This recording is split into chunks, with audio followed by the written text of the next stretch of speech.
Dear students, आप सभी का स्वागत है। मैं संदीप स्वामी आज आपको सिविक्स क्लास 9 का लास्ट चैप्टर जो है डेमोक्रेटिक राइट्स वो पढ़ेंगे और ये चैप्टर बहुत ज्यादा इंपॉर्टेंट होने वाला है, इसलिए इस क्लास को अंत तक जरूर देखें। इस चैप्टर में हम लोग पढ़ेंगे कि डेमोक्रेटिक राइट्स के क्या क्या इंपॉर्टेंस है और हमें कौन कौन से फंडामेंटल राइट्स मिले हुए हैं। सो आज की क्लास स्टार्ट करते हैं। सबसे पहले हम लोग पढ़ेंगे लाइफ विदाउट राइट्स, यानी कि जब हमारे लाइफ में राइट्स नहीं होते तो हमारी लाइफ कैसी होती। सबसे पहले हम लोग जानते हैं फर्स्ट केस स्टडीज प्रिजन इन ग्वांटानामो बे। ग्वांटानामो बे एक जेल है, कहां पे, नियर क्यूबा, और यहाँ पे 600 पीपल को सेक्रेटली पिकअप किया गया था। किसके द्वारा? यूएस आर्मी के द्वारा, एंड वहां पे जेल में डाल दिया गया था। सो नेक्स्ट, उनका रीजन क्या था? बिकॉज वो लोग लिंकअप थे the attack on New York on 11 सितंबर 2001। जो भी लोग पे डाउट था उन सभी को यहाँ पर जेल में रखा गया था। Next, no trial before any magistrate, यानी कि किसी भी पर्सन को अपनी बेगुनाही साबित करने का कोई मौका नहीं मिल रहा था। उसके बाद जो एमनेस्टी इंटरनेशनल ऑर्गेनाइजेशन है उसने इस चीज का पता लगाया कि लोग कहां पर है, इनको क्यों छुपा के रखा गया है। इससे हमें क्या पता चला कि लोगों को अपनी बात कहने का, एक्सप्रेस करने का कोई राइट्स नहीं था। नेक्स्ट केस हम लोग पढ़ते हैं citizens right in Saudi Arabia. यहाँ पे किंग का रूल चलता है, लोगों का कोई रोल नहीं होता। Next, people do not elect ruler, यानी कि पीपल अपने रूलर को इलेक्ट नहीं करते। And no freedom of religion, यहाँ पे लोगों को किसी भी तरीके की रिलीजन के बेस पर फ्रीडम नहीं है। नेक्स्ट, किंग इलेक्ट करता है, जैसे लेजिस्लेचर को, एग्जीक्यूटिव को या फिर जजेस को, इन सब का चुनाव कौन करता है? वहां का किंग करता है। और citizen can not form political parties और ऑर्गेनाइजेशन, सिटीजन को कोई अधिकार नहीं है वहां पर कि वो अलग से अपने ऑर्गेनाइजेशन बना सके या फिर कोई पॉलिटिकल पार्टीज बना सके। इसके अलावा वहां पे वुमेन की कंडीशन भी बहुत ज्यादा खराब है। Restriction on women rights, women के बहुत सारे राइट्स पर रेस्ट्रिक्शन है, जैसे वहां पर पहले ना तो वोटिंग राइट हुआ करता था, ना ही वुमेन को ड्राइविंग करने का अधिकार हुआ करता था।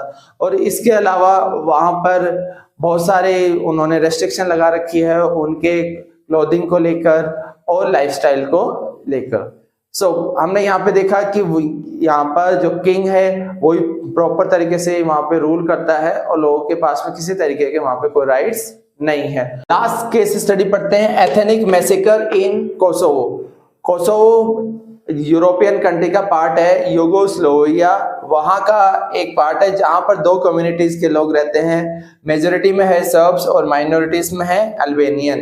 जो मेजोरिटी कम्युनिटी है जैसे सर्ब्स, वो इलेक्शन जीत जाती है और इलेक्शन जीतने के बाद में वो अपने डोमिनेंस वहां पे शो ऑफ करती है, डोमिनेट द कंट्री, और वो फोर्स करती है जो माइनॉरिटीज कम्युनिटी है अल्बेनियन को कि टू लीव देयर कंट्री, की अपनी कंट्री को वहां से छोड़कर चले जाए। हमने ये जाना कि जब लाइफ में राइट्स नहीं होते तो हमारी लाइफ का कोई मीनिंग नहीं रहता।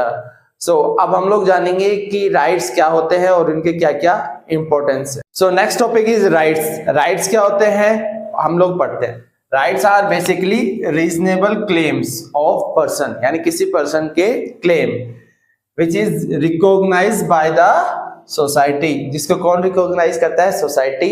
And which is sanction by law, और जिसको सैंक्शन कौन करता है? लॉ। यानी कि राइट्स क्या होते हैं? रीजनेबल क्लेम्स होते हैं किसी पर्सन को जिसको हमारी सोसाइटी रिकॉग्नाइज करती है और लॉ के द्वारा सैंक्शन किया जाता है। Next is needs of rights, यानी कि राइट्स के नीड्स क्या क्या है। First need is it protect minorities, यानी कि ये माइनॉरिटीज को प्रोटेक्ट करती है। किससे? फ्रॉम ऑपरेशन ऑफ मेजोरिटी, यानी कि मेजोरिटी की वो कम्युनिटी जिसकी पॉपुलेशन ज्यादा है, माइनॉरिटीज जिसकी पॉपुलेशन कम है। राइट्स माइनॉरिटीज को बचाते हैं किससे? मेजोरिटी से, कि मेजोरिटी अपनी मन मर्जी से जो चाहे वो कोई भी काम नहीं कर सकती। Next, rights are guarantees. राइट्स एक तरीके से गारंटी है हमारे लिए व्हेन थिंग्स गो रॉन्ग, जब चीजें खराब होने लगती है, आपके अगेंस्ट जाने लगती है, तब उसके अगेंस्ट आपको कौन बचाएगा? सिर्फ राइट्स ही है जो आपको एक गारंटी देता है कि ये आपको प्रोटेक्ट करेगा। थर्ड, इट प्रोटेक्ट सिटीजन, ये सिटीजन को प्रोटेक्ट करता है किससे? From the axes of government. जब गवर्नमेंट ज्यादा आपके ऊपर कंट्रोल करने लग जाए या फिर ज्यादा हावी हो जाए तो उस केस में राइट्स है जो आपको प्रोटेक्ट करते हैं। Next, it ensure freedom, freedom ensure करता है फ्रॉम ऑप्रेसिव या रिप्रेसिव लॉज एंड पॉलिसीज, यानी कि अगर कोई पॉलिसीज या लॉज आपके अगेंस्ट है, सिटीजन के अगेंस्ट है, तो उनसे आपको सिर्फ राइट्स ही बचा सकते हैं। Last point, people needs right, लोगों को राइट्स की जरूरत की होती है टू एक्सप्रेस देयर ओपिनियन, ताकि अपने ओपिनियन को एक्सप्रेस कर सके। इसके साथ ही फॉर्म पॉलिटिकल पार्टीज, अपने लिए पॉलिटिकल पार्टीज बना सके। और last, take part in political activities, की पॉलिटिकल एक्टिविटीज में भी पार्टिसिपेट कर सकते हैं। सो इन सब चीजों के लिए हमें क्या चाहिए? राइट। सो दोबारा देख लेते हैं कि हमें राइट्स की नीड क्या होती है या क्यों होती है। सो इट प्रोटेक्ट माइनॉरिटीज, की माइनॉरिटीज को प्रोटेक्ट करता है। Next, rights are guarantees when things go wrong, जब चीजें अगेंस्ट हो जाती है हमारे, तब उस केस में हमें राइट्स बचाता है। थर्ड, ये सिटीजन को प्रोटेक्ट करता है किससे? गवर्नमेंट के एक्सेसिव पावर से। Fourth, it ensure freedom from any repressive laws and policies. Last point, people को राइट्स की नीड क्यों होती है? क्योंकि इससे लोग अपने ओपिनियन को एक्सप्रेस कर सकते हैं, साथ के साथ वो पॉलिटिकल पार्टीज बना सकते हैं और कोई भी जो पॉलिटिकल एक्टिविटीज है उसमें पार्टिसिपेट कर सकते हैं। सो अभी हमने जाना राइट्स क्या होते हैं और उसकी नीड्स क्या होती है।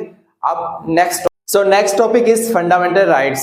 बहुत ही इंपॉर्टेंट टॉपिक है, इसलिए इसको ध्यान से सुनना। सो फंडामेंटल राइट्स क्या होते हैं? Rights which are fundamental to our life, यानी कि वो राइट्स जो हमारी लाइफ के लिए फंडामेंटल होते हैं, बेसिक राइट्स होते हैं, लाइफ सर्वाइव करने के लिए जिनकी हमें नीड होती है। So these are basic human rights, ये क्या होते हैं? बेसिक ह्यूमन राइट्स होते हैं which is given to every citizen in a democracy, जो एक डेमोक्रेटिक कंट्री में सभी सिटीजन को प्रोवाइड किए जाते हैं। So next, this rights are guaranteed by the constitution, यानी कि इन राइट्स की गारंटी कौन प्रोवाइड करता है? कॉन्स्टिट्यूशन। सो अब हम लोग जानते हैं कि हमारे कॉन्स्टिट्यूशन ने हमें कितने राइट्स दिए हैं। So Indian constitution provide basically 6 fundamental rights, और इनको हम लोग अभी डिटेल से पढ़ेंगे। सो अगर जानते हैं तो स्टार्टिंग में हमें 7 फंडामेंटल राइट्स दिए गए थे। एक फंडामेंटल राइट्स यानी कि राइट टू प्रॉपर्टी, इसे डिलीट कर दिया गया है, हटा दिया गया है, अब सिर्फ 6 फंडामेंटल राइट्स है। सो फर्स्ट फंडामेंटल राइट्स है राइट टू इक्वलिटी। सो ये बात करता है आर्टिकल 14 टू 18 के बीच। राइट टू फ्रीडम, ये बताया गया आर्टिकल 19 से 22 के बीच में। Next, right against exploitation, exploitation का मतलब शोषण करना या किसी के ऊपर अत्याचार करना, ये बताया गया आर्टिकल 23 एंड 24 में। Next, right to freedom of religion, ये बताया गया आर्टिकल 25 टू 28 में। Next, cultural and educational rights, ये प्रोवाइड किए गए specially for the minorities communities के लिए, ये है आर्टिकल 29 एंड 30 में बताया गया। लास्ट जो सबसे इंपॉर्टेंट हमारा राइट्स है वो है राइट टू कॉन्स्टिट्यूशनल रेमेडीज, ये बताया गया आर्टिकल 32 में। हमारा फर्स्ट पार्ट कंप्लीट हुआ और इसके बाद जो फंडामेंटल राइट्स है वो डिटेल से हम लोग पार्ट 2 में पढ़ेंगे। तब तक आप लोग इस चैनल को अपने दोस्तों में, अपने रिलेटिव में सबको सब्सक्राइब करवाएं, लाइक करवाएं एंड शेयर करवाएं। तब तक देखते रहिए सोशल स्टडीज मंत्रा। डियर स्टूडेंट्स, मैं संदीप स्वामी आप सभी का स्वागत करता हूं। आज हम लोग क्लास 9 का चैप्टर 5 का पार्ट 2 कंप्लीट करेंगे। हमने स्टार्ट कर दिया था फंडामेंटल राइट्स, आगे उनको डिटेल से पढ़ते हैं। फर्स्ट फंडामेंटल राइट्स है राइट टू इक्वलिटी, जो कि आर्टिकल 14 टू 18 में बताया गया है। हम लोग एक एक करके पढ़ लेते हैं कि आर्टिकल 14, 15, 17, 18 तक क्या बोलता है। Article 14 talk about equality before law. Article 15 बताता है प्रोहिबिशन, यानी कि ये एक तरीके से मना करता है किसी भी तरीके का कोई भी जो डिस्क्रिमिनेशन होता है on the basis of religion, race, caste, sex यानी जेंडर के बेस पर या फिर प्लेस ऑफ बर्थ, इसके बेस पर किसी भी तरीके का कोई डिस्क्रिमिनेशन किसी भी सिटीजन के साथ नहीं होना चाहिए। नेक्स्ट है आर्टिकल 16। आर्टिकल 16 बताता है इक्वलिटी ऑफ अपॉर्चुनिटी होनी चाहिए किसमें, इन पब्लिक एम्प्लॉयमेंट में। नेक्स्ट आर्टिकल 17 बताता है अबोलिशन ऑफ अनटचेबिलिटी। और next article 18 abolition of titles. So ये आर्टिकल 14 to 18 हमारे एक्सप्लेन किया गया है कॉन्स्टिट्यूशन में। नेक्स्ट हम लोग पढ़ेंगे government not deny equality before the law, और इसके लिए कॉन्सेप्ट को जानना इंपॉर्टेंट है, rule of law. Rule of law क्या बताता है कि no person is above the law, यानी कोई भी पर्सन लॉ से अबव नहीं। एग्जांपल से समझते हैं। एग्जांपल हम लोग लेते हैं फार्मर एंड पीएम। दोनों एक रिच होता है, एक जैसे पावरफुल है पीएम, दोनों के लिए कानून बराबर है। सो हमारा कॉन्स्टिट्यूशन ये कहता है कि पर्सन चाहे रिच हो, पुअर हो, या फिर कोई पर्सन कितना ही पावरफुल हो, कानून की नजर में दोनों बराबर होते हैं। Next government not discriminate against any citizen. Government कभी भी किसी भी सिटीजन के खिलाफ या किसी सिटीजन के लिए डिस्क्रिमिनेट नहीं कर सकती, किसी तरीके का कोई भेदभाव नहीं कर सकती। नेक्स्ट एवरी सिटीजन एक्सेस, सभी सिटीजन को अधिकार है टू पब्लिक प्लेसेस। कोई भी पब्लिक प्लेस है उस पर सभी सिटीजन को अधिकार है, चाहे वो किसी कैटेगरी से बिलोंग करता हो, किसी रिलीजन से हो, चाहे किसी कास्ट से हो, या फिर किसी भी लैंग्वेज से बिलोंग करता हो, सबको इक्वली राइट्स होता है। अब पब्लिक प्लेस कौन सी हो सकती है, जैसे कोई शॉप्स, कोई होटल्स या कोई सिनेमा हॉल्स, इन पे हम सभी सिटीजन को इक्वल राइट्स है। नेक्स्ट नो रेस्ट्रिक्शन ऑन, यानी कि रेस्ट्रिक्शन नहीं है किस चीजों पे, जैसे wells, tanks, bathing ghats, roads, playground etcetera. इन सभी जो पब्लिक प्लेस हो या फिर जो बता रखा है, मेंशन कर रखा है, इन पे किसी भी सिटीजन को रेस्ट्रिक्शन नहीं है, सबको इक्वल राइट्स प्रोवाइड किए गए हैं। सो ये हमने पढ़ा आर्टिकल 14 to 18 के बारे में। ये बताता है हमारा फर्स्ट राइट टू इक्वलिटी। अब हम लोग सेकेंड राइट हमारा पढ़ते हैं। हम लोग सेकेंड राइट्स पढ़ते हैं जो है राइट टू फ्रीडम, और ये हमारे आर्टिकल 19 to 22 में बताया गया है। सो इसमें आर्टिकल 19 अलग से हमें कुछ और राइट्स देता है, फ्रीडम देता है। सो पढ़ते हैं first right of speech and expression, यानी कि हमें अपनी बात कहने का, जाहिर करने का पूरा अधिकार है। हम लोग न्यूज़पेपर में या फिर मीडिया में अपनी बात कह सकते हैं, और कोई भी जो एक्टिविटीज चाहे गवर्नमेंट की हो या फिर किसी और पर्सन के बारे में हम लोग बोल सकते हैं। बट हम लोग क्रिटिसाइज कर सकते हैं, लेकिन किसी को हम लोग गलत तरीके से बदनाम नहीं कर सकते, या फिर एब्यूजिंग लैंग्वेज, गलत भाषा का इस्तेमाल नहीं कर सकते। फर्स्ट। सेकंड हमें फ्रीडम है, freedom to assemble in a peaceful manner. अगर हमें किसी का प्रोटेस्ट करना है तो हम लोग एक जगह शांतिपूर्ण तरीके से असेंबल हो सकते हैं, वहां पर किसी भी तरीके की कोई हिंसा नहीं होनी चाहिए। Third form associations and union. हमारे अधिकारों के लिए हम लोग अलग से कोई एसोसिएशन, कोई संगठन या कोई यूनियन बना सकते हैं। Fourth move freely through out the country. इसका मतलब हमारी जो मर्जी है, हम कहीं पर भी अपने इंडिया में घूम सकते हैं, ये हमारी आज़ादी है। हम लोग चाहे एक स्टेट से दूसरे स्टेट में जाना चाहें, वहाँ घूमना चाहें, तो आसानी से हम लोग कहीं पर भी घूम सकते हैं।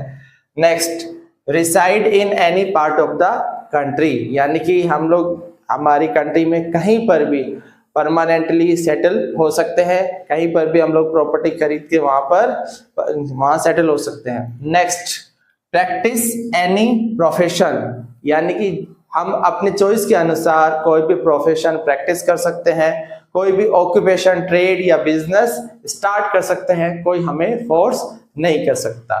सो प्रैक्टिस एनी प्रोफेशन और टू कैरी एनी ऑक्यूपेशन, कोई भी व्यवसाय, कोई भी ट्रेड कर सकते हैं और बिजनेस कर सकते हैं। बट इसमें ट्रेड से उस चीज का ध्यान रखना होगा कि कोई इलीगल या फिर गलत तरीके का ट्रेड नहीं होना चाहिए। सो अब पढ़ते हैं हमारा थर्ड फंडामेंटल राइट्स। थर्ड है राइट्स अगेंस्ट एक्सप्लॉयटेशन, यानी कि किसी भी तरीके के शोषण के खिलाफ हमें राइट्स मिला हुआ है। जो आर्टिकल 23 एंड 24 में बताया गया है। सो आर्टिकल 23 क्या बोलता है? Prohibition of traffic in human beings and force labour. So अब जानते हैं ट्रैफिक का मतलब क्या होता है। ये ट्रैफिक जो व्हीकल्स वाला, भीड़ भाड़ वाला ट्रैफिक नहीं है। ये ट्रैफिक का मतलब है बाय एंड सेल ह्यूमन, जब इंसानों की खरीद फरोख्त को लेकर जो होता है, सेलिंग और बाइंग होती है, उसे ट्रैफिक बोला गया है। तो इस पे ऊपर प्रोहिबिशन किया गया है, ये अलाउ नहीं है। नेक्स्ट है फोर्स लेबर, यानी कि किसी को जबरदस्ती काम करवाना, जिसे बेगार बोलते हैं। Means give service free of charge, या तो कम पैसों में काम करवाना या फिर किसी से फ्री में काम करवाना, ये प्रोहिबिट किया गया है, मना किया। नेक्स्ट आर्टिकल 24, ये प्रोहिबिट करता है चाइल्ड लेबर को।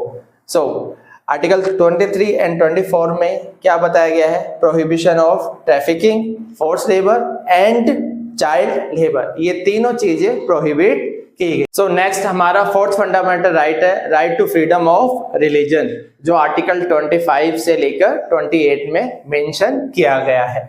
सो ये राइट क्या बताता है? ये बताता है every person has a right to profess, practice and propagate any religion, यानी कि इंडिया में सिटीजन को ये अधिकार है कि वो किसी भी रिलीजन को प्रोफेस कर सकता है, किसी भी रिलीजन को अपना सकता है, उसको प्रैक्टिस कर सकता है जिस हिसाब से वो उसमें पूजा करता है, वर्शिप करता है, और प्रोपेगेट यानी कि उसको प्रमोट कर सकता है। ये सभी सिटीजन को राइट्स मिला हुआ है।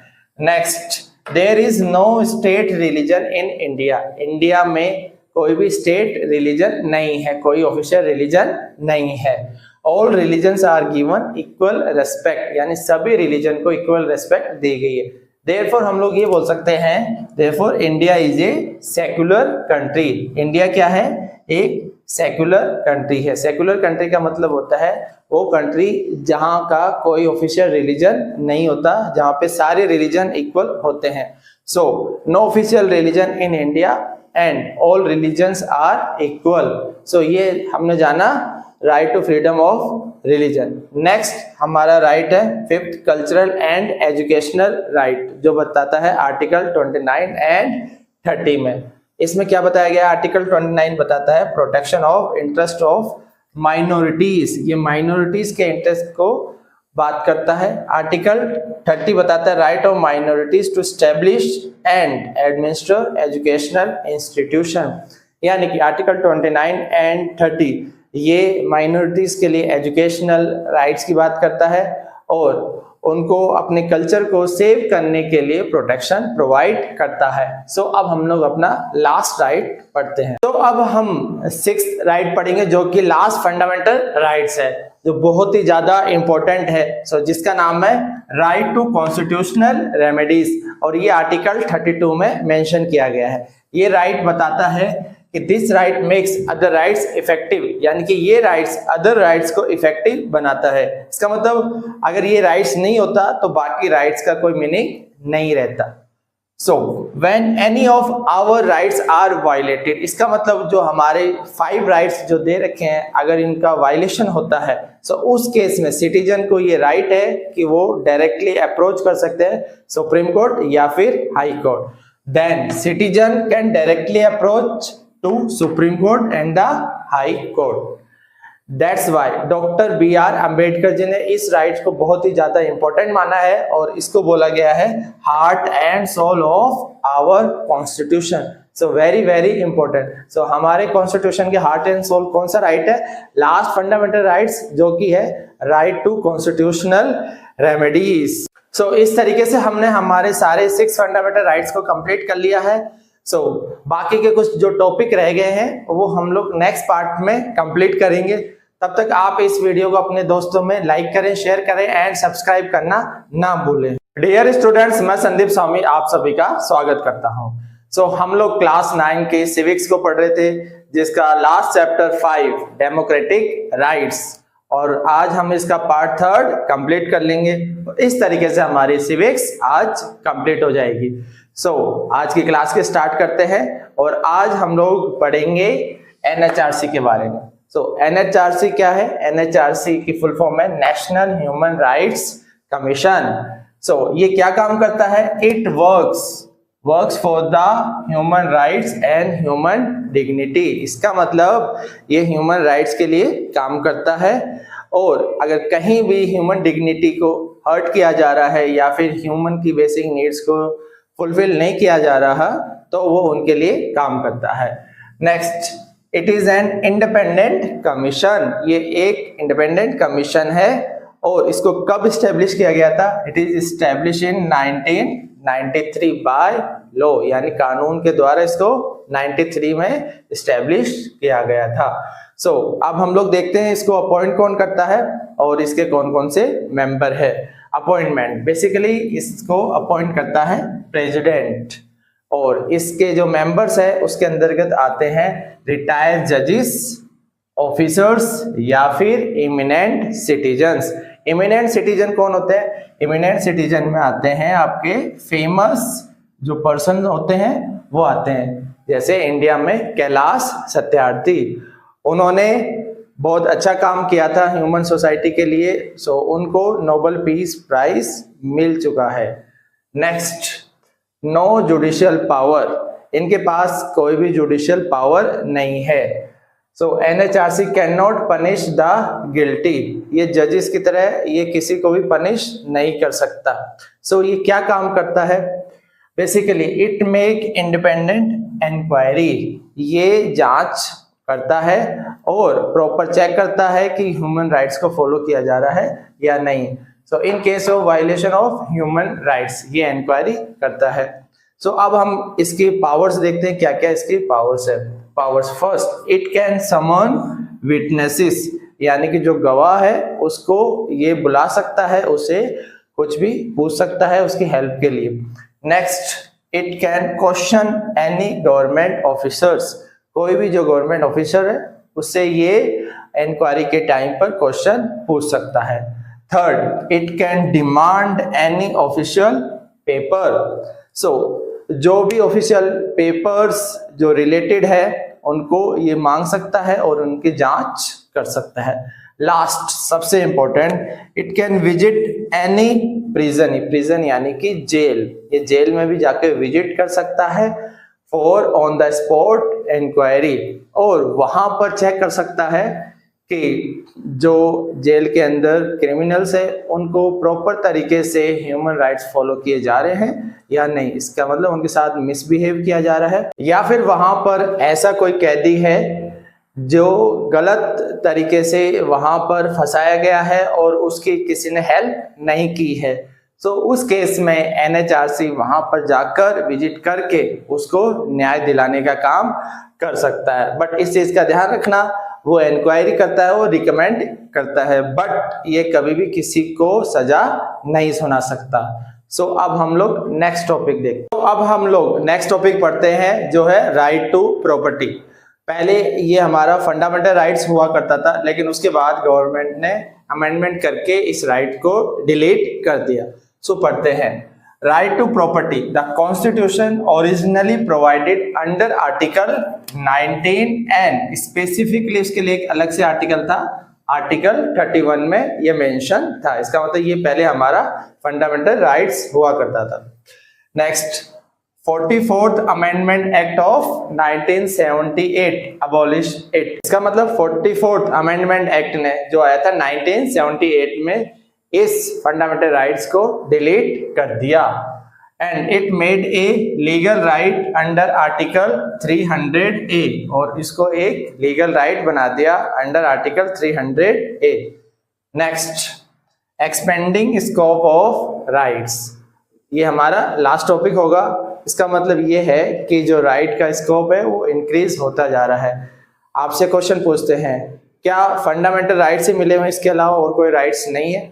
नो, इसके अलावा हमें और भी राइट्स है, लीगल राइट्स है, बेसिक ह्यूमन राइट्स है।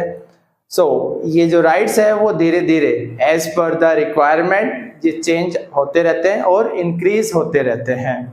न्यू राइट्स एमर्ज, नए राइट्स कब एमर्ज होते हैं? जब कोई सोसाइटी डेवलप करती है, एज सोसाइटी डेवलप्स।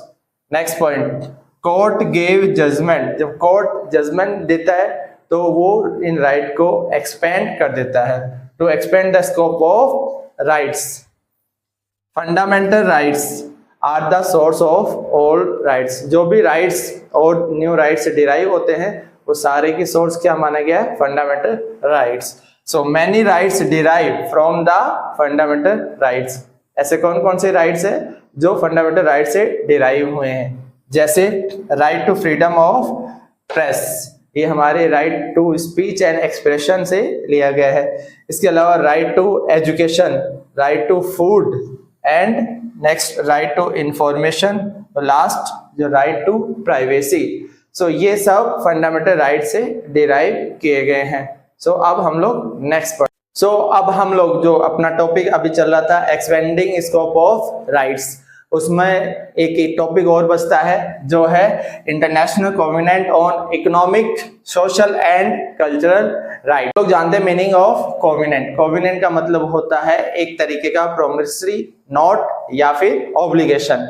ये किसी कंट्री को बताता है कि आपको ये फंडामेंटल राइट्स को अपने कॉन्स्टिट्यूशन में अडॉप्ट करना चाहिए। So it recognise many rights, ये बहुत सारे राइट्स को रिकॉग्नाइज करता है that are not directly a part of the fundamental rights, जो fundamental rights का पार्ट्स नहीं है in the Indian Constitution। जैसे बहुत सारे राइट्स है जो हमारे fundamental rights में इंक्लूड नहीं किए गए थे। सो इसकी मदद से हम लोग उनको इंक्लूड कर सकते हैं, बट अभी तक this has not yet become an international treaty. अभी तक ये एक इंटरनेशनल ट्रीटी नहीं बन पाई है। इसके अंदर बहुत सारे जो राइट्स आते हैं उनको हमने अपने कॉन्स्टिट्यूशन में फिर एज ए लीगल राइट बना दिया है या फिर इंक्लूड कर लिया है। जैसे पहला है right to work. Right to work important होता है, क्यों? टू अर्न लाइवलीहुड, जब कोई काम मिलेगा तभी आप अर्न कर पाओगे। Next right to safe healthy working condition, जब आप काम करते हो तो आपको चाहिए कि वहां की जो कंडीशन है वो काफी अच्छी हो, तभी आप ज्यादा समय तक वहां काम कर सकते हो।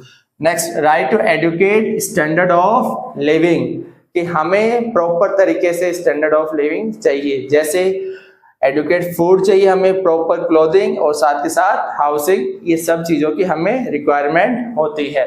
नेक्स्ट है right to social security and insurance. Next है right to health and last right to education. ये सारे राइट्स धीरे धीरे करके फिर हमने अपने कॉन्स्टिट्यूशन में अडॉप्ट किए हैं। सो ये हमारे राइट को एक्सपेंड करने में मदद करता है। इस तरीके से हमने ये चैप्टर आज फिनिश कर लिया है। सो हमारी जो सिविक्स है वो आज कंप्लीट होती है, और आप लोग इस वीडियो को अपने दोस्तों में जरूर लाइक करें, शेयर करें एंड सब्सक्राइब करना ना भूलें।